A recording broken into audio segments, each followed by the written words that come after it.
Good morning, children. This is Shrivalsa speaking. Children, we had been dealing with a chapter from mental maths. We have done many chapters from mental maths, step maths as well.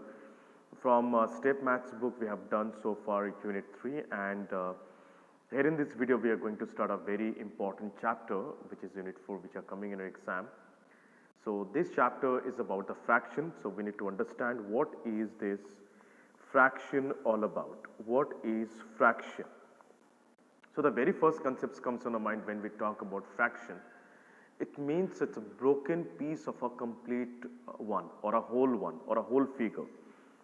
For an example, I have got a long piece of bread and I want to distribute among 4 children equally. So what am I supposed to do?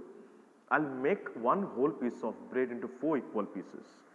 So 1, 2, 3 and 4. So here you can see one whole bread is divided into 4 pieces or made into 4 pieces.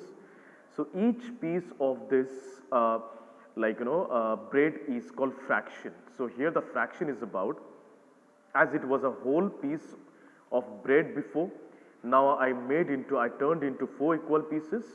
So each part will be 1 by 4. It's 1 by 4, then it's 1 by 4, then it's 1 by 4, and then it's 1 by 4. So children, all these pieces of breads are 1 by 4, 1 by 4, 1 by 4 and 1 by 4. So if you add up all these fractions or the fractional pieces of this bread, you were supposed to get total. If I add them up, 1 by 4 added to 1 by 4 added to 1 by 4 added to 1 by 4 will be resulting 4 by 4. 4 by 4 means 1. So what are we getting, children? We are getting 1 after adding all these fractions of 1 by 4. So now let's we understand this situation with a better example. For an example, excuse me, suppose I have invited a boy of my class in my home. So I had prepared one chapati for him.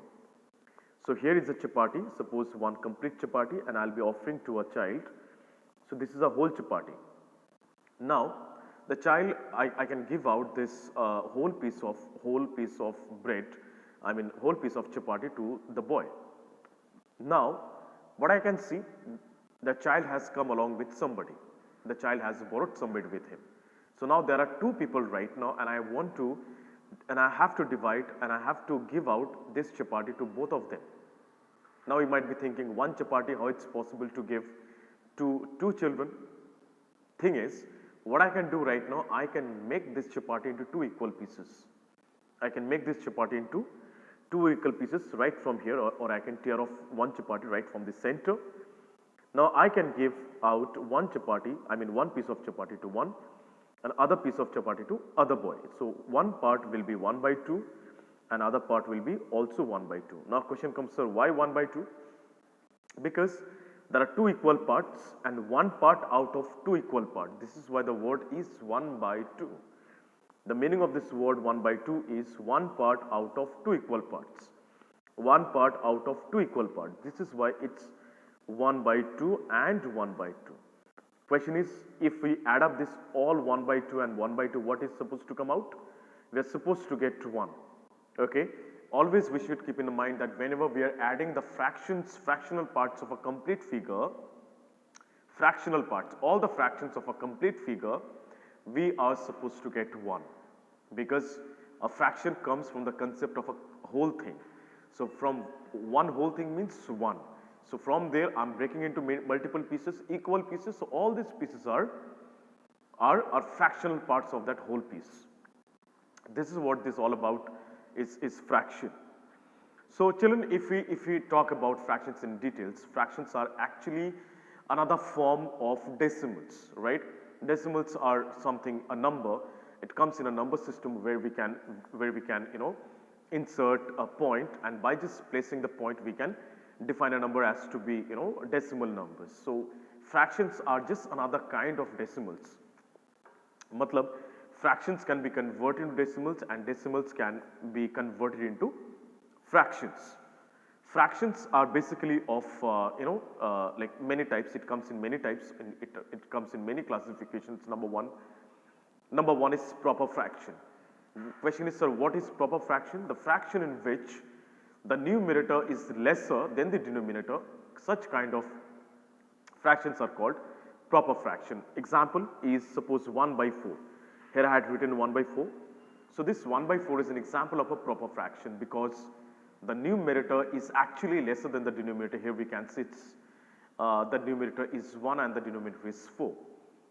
So naturally it's a proper fraction. When we talk about improper fractions are the fractions in which the denominator is actually lesser than the numerator. We can give an example. For an example is suppose 5 by 3. 5 by 3, a random number, a random fractions which I am taking, that's 5 by 3. Here we can see the denominator is actually lesser than the numerator 5. So 5 is greater, 3 is lesser. So this is a fraction which is called improper fraction. This is called improper fraction. Okay. So we understood what is proper fraction and what is improper fraction. Now another concept of fraction comes, that's called mixed fraction. Question is, sir, what is mixed fraction? Whenever we have improper fractions, such as, here I had written 5 by 3, here I had written 5 by 3, and I want to convert this improper into mixed fraction. So what am I supposed to do? I'll divide the numerator with the denominator. So I'm taking 3 ones are 3. So 5 subtracted by 3 will be resulting 2. 2 is a remainder. 2 cannot be calculated further. So the expression of writing 5 by 3 will be coming in this way. I'll write the quotient part first, 1. Remainder as in the place of numerator, and 3 is in the place of denominator. So my final expression of the improper fraction 5 by 3 is 1, 2 by 3. That is only my answer. This is only the mixed fractional form of 5 by 3, the fraction 5 by 3. So children, we understood all these things in the previous classes in which I explained in details about the fractions, like how can we write proper, improper, mixed fractions. Now another situation comes when we talk about fraction is a concept of equivalent fractions. Question is, sir, what is equivalent fraction? Equivalent fractions are those fractions after reducing the result comes same, the result comes similar. Such kind of fractions are called equivalent fractions. Example, suppose I wrote 2 by 4. Suppose I wrote 2 by 4. If I reduce 2 by 4, how much we are supposed to get? 2 can factorize both 2 and 4. So I'm getting 2 ones are 2, 2 twos are 4. I'm getting 1 by 2. So 1 by 2 is my answer after reducing.